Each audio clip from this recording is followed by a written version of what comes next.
অনেক বেদনা ভরা আমার জীবন,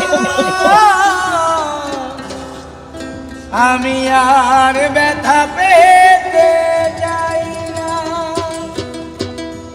অনেক বেদনা